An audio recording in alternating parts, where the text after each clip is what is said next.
Namaste, my friends. Welcome back to the Ancient Wisdom channel. Today, I'm going to be talking about a question that is asked to me all the time, being that I live in the United States and I say that I do Vedic astrology. Many people ask me, what is Vedic astrology, or what's the difference between Vedic astrology and Western astrology? So I'm going to try to do this justice, but it's going to be very basic, as I can't cover every little detail of this, and I might even do a second video explaining more if you have questions. So one of the things that is one of the most important differences is called the Ayanamsha. And that is the difference of approximately 24 degrees out of 30 degrees for each sign, where Western astrology is ahead of, in terms of the time, ahead of Vedic astrology. So, for example, if you were born on November 2nd, in Western astrology, you would be considered a Scorpio sun. But in sidereal Vedic astrology, for most Vedic astrologers, they would consider you a Libra sun, because there is a 24-degree difference in the signs. Otherwise, the signs mean approximately the same thing, and the houses mean approximately the same thing. So let's say you were looking at a Western tropical zodiac chart, which is what we mostly see here in the United States and in the Western world. If you wanted to find out what your points would be, what your signs would be in Vedic sidereal astrology, you would subtract 24 degrees from the degree of each planet, and also your ascendant. Also, in most of the Vedic charts that I know of, the ascendant degree is considered to be the middle degree of the house, as opposed to the first degree of the house. So, for example, if you have a 5-degree Virgo sign in the Vedic system, then part of your house would be, about 10 degrees of your house would be actually in the sign of Leo in the first house, and the rest of it would be in the sign of Virgo.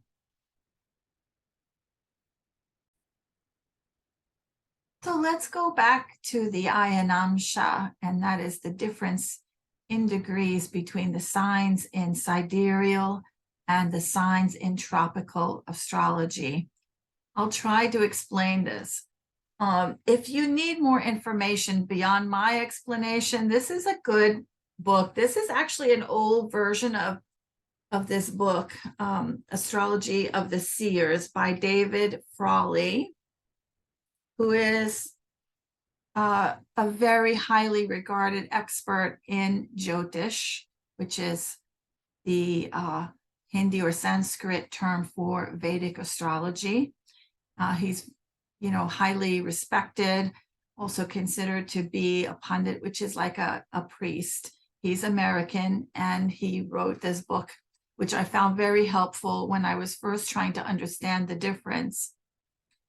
So the essence of this is that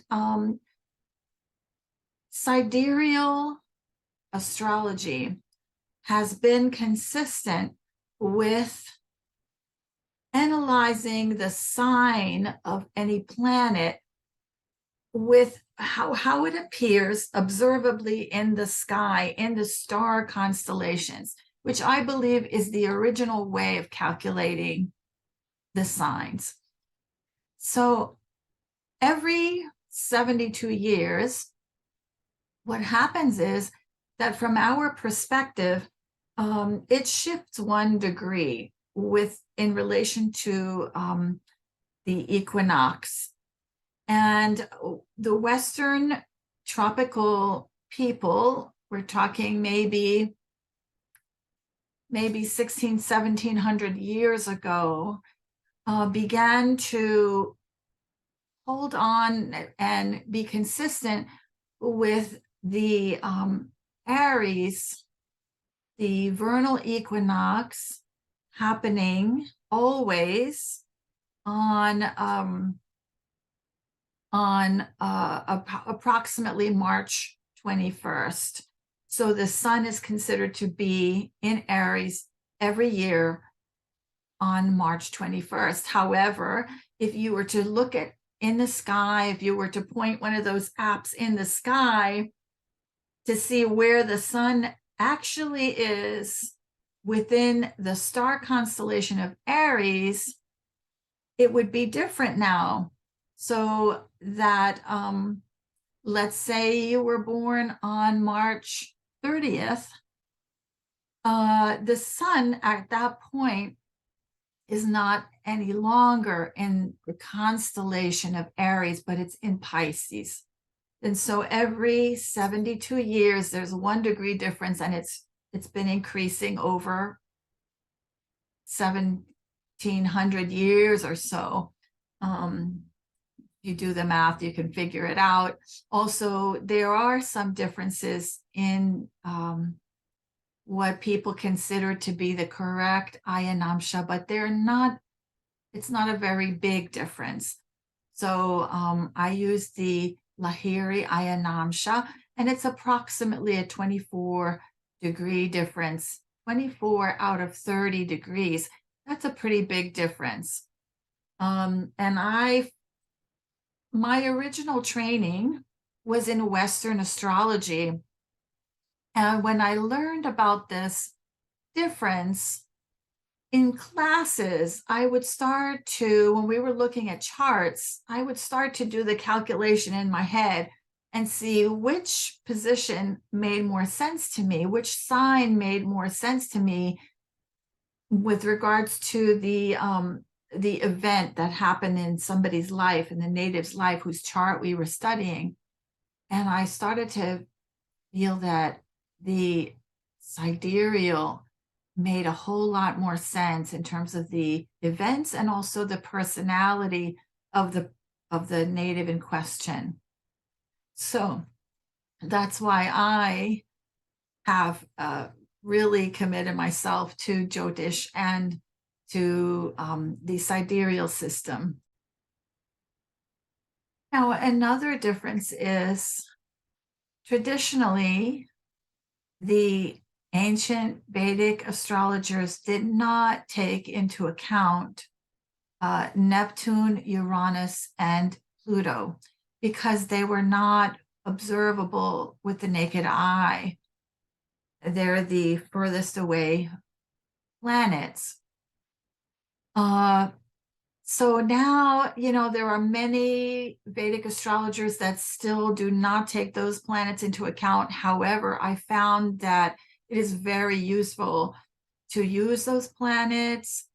And what I've learned with the Western astrology, some of their transits are very powerful. However, they're considered more generational planets because they are moving so slowly, but I do find them very valid.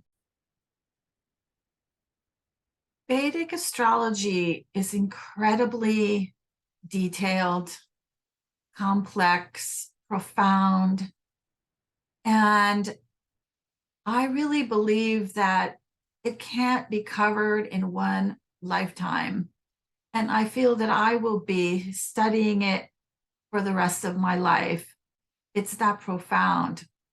One of the things that is a very basic to Vedic astrology is what's called the dashas, which are planetary periods. And each planet has its own time frame, its own period. And that includes also the shadow planets, which really aren't planets, Rahu and Ketu, which are the north node and the south node, respectively. A common term used in Jyotish is grahas, which mean the planets, but it's really not planets because the sun is not a planet, the moon is not a planet, and the nodes are not planets either. They're not physical bodies even. So I like to use the term graha because it really incorporates all of these different heavenly bodies and positions in the sky. So I'll quickly go over the 7 main grahas and the corresponding houses that they rule. We have Aries, which is ruled by Mars, Taurus, which is ruled by Venus, Gemini, which is ruled by Mercury, Cancer, which is ruled by the moon, of course, Leo, which is ruled by the sun, Virgo, which is ruled by Mercury,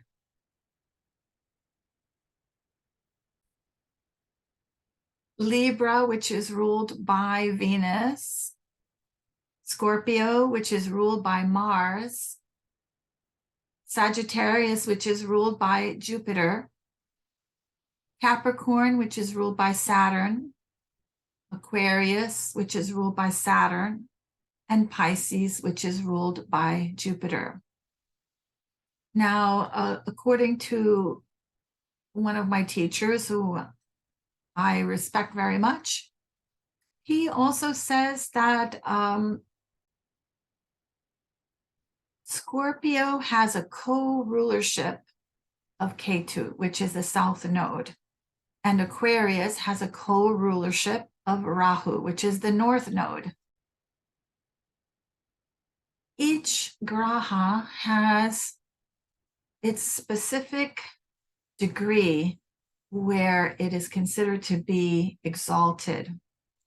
With Rahu and Ketu, there's a fuzzy gray area, and different astrologers have different ideas about this, so I'm not going to go into this right now. The degrees of the planet's debilitation are 180 degrees from the position of exaltation. One of my favorite things about Vedic astrology that I haven't seen used in Western is the nakshatras, which are divisions of the sky of 13 degrees 20 minutes. For example, the first nakshatra, there are differences in this also, but let's just say the first sign being Aries, the first nakshatra is Ashwini, and it takes up the first 13 degrees and 20 minutes of the sign of Aries. And it goes on. There are basically 27 nakshatras with one hidden nakshatra. I'm sure that you'll be able to find all the details about that online if you're interested. But I find those fascinating because each one of those has the way that we analyze those is there's a story behind each one, and each story has to do with a deity. And the story of the deity reveals something about the native's life. For example, if you have a planet in Ashwini Nakshatra, the story of the Ashwini Kumars will somehow play out in your life. And I just find that absolutely fascinating. I've actually experimented with this, gone out in nature on a day when the moon is in Ashwini. That's actually, all of these nakshatras are also called the lunar mansions because the moon goes through them. every day. It takes about a day for the moon to go through each nakshatra, and they're not exactly, it doesn't take the same amount of time. Interestingly enough, some nakshatras take a little longer, some a little bit less, but in the whole cycle of the moon, which is approximately 29 days, 28 days, the moon has gone through each nakshatra. And if you learn the stories of the nakshatras, you'll be able to tell certain themes that are playing out in a person's life. As I said earlier, there's so much more to this, the divisional charts and so on. And a person can really spend their entire life learning all the details of Jyotish, and not to mention how Jyotish relates to Ayurveda and Vaastu, which is also very fascinating. So I'm going to leave it at this for now. Perhaps we'll pick up at some point in the future.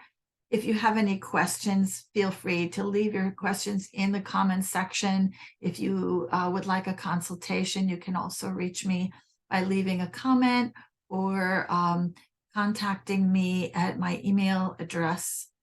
I've been having some trouble with Google, who has locked me out of my channel for no reason, and I wish that would stop. But you can reach me at, what is it? awisdom108 at gmail.com. That's the letter A, wisdom108 at gmail.com. You can also find me on Facebook, and I might post this video also on Facebook.